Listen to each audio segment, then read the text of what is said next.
Good day mga bossing. Ang project ko ngayong araw ay isang armband tattoo.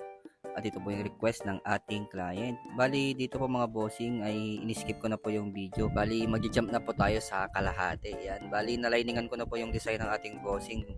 Dito sa part na to mga boss ay nagkukulay na po ako ng background ng tattoo ng ating bossing. Hindi ko na rin po na-videohan yung aking paglalining dahil mahirap po at nagmamadali po yung ating kliyente na baka gabihin po sila. Kaya hindi ko na po na-video sa una. Bali dito na lang po sa kalahati, dito ko na po siya nakuhaan ng video dahil medyo mas mabilis na lang po dito yung pagkuha ko ng video. Bali dito mga boss, ang ginamit ko ay 5RL para sa lining. Gumamit din po ako dito ng 15 M1 at 9 round magnum. At gumamit din po ako sa makapal na line ng 14RS para mamaya dun sa linya dun sa labas dahil sa una ito pa lang po yung gagawin namin ng ating bossing dahil pagka mahirap po itong design niya.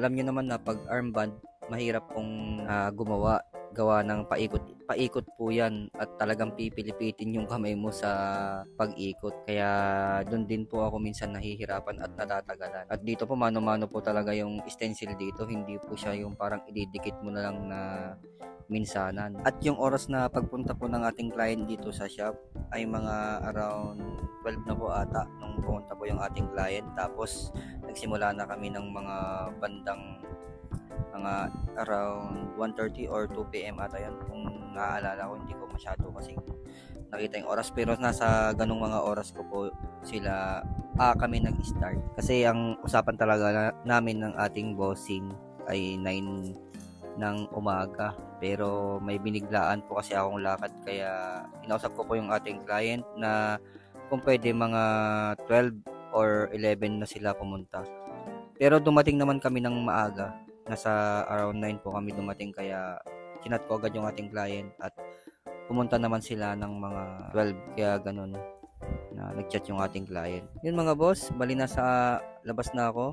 Bali nililinyan ko na yung pinakamahirap na part ng armband, yung straight line yan. Medyo nahihirapan po ako pag ganyang mga straight line. Lalo na pag paikot, napakahirap talaga na magpantay ng linya kaya doon minsan talaga ako nahihirapan pero okay naman kaya naman kaya pa naman ng powers bali meron pa pong isang linya yan sa taas bali dalawa po yung nandun sa may pinakita sa aking larawan ng ating bossing kaya susundan daw natin yun kasi yung gusto niya kaya wala na po tayo magagawa doon din po talaga tatagal talaga yung isang pyesa kapag marami po talagang linya lalo na pag paikot yung papagawa mo. Yan. Bali nandito na ako sa part na baba mga bossing. Kung makikita nyo po diyan.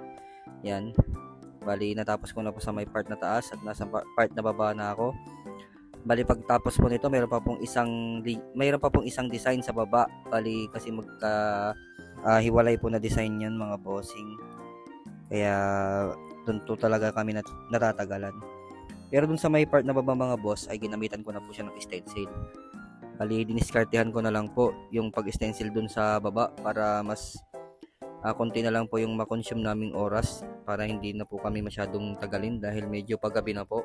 Kasi kung imamano-mano ko pa po yun, ako talaga matatagalan po kami kaya gagamitan ko na po dyan ng malakasang stencil. Tatapusin ko na lang tong linya-linyahan na to para maipatong ko na yung stencil sa may part na baba.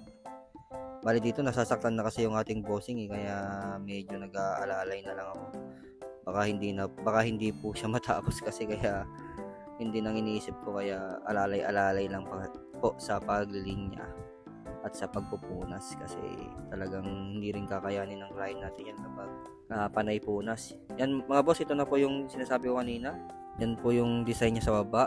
Napakahirap pong mag-drawing kaya ganyan pong ginawa ko. In-stencil ko na lang po tapos yung dudugtungan doon po yun talaga mahihirapan.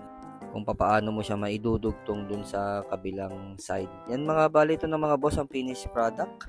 A total of 3 hours yan. 3 hours po yung inabot namin dito sa session ng ating bossing. Hindi lang ata. Siguro mga nasa 4 hours pa ata eh.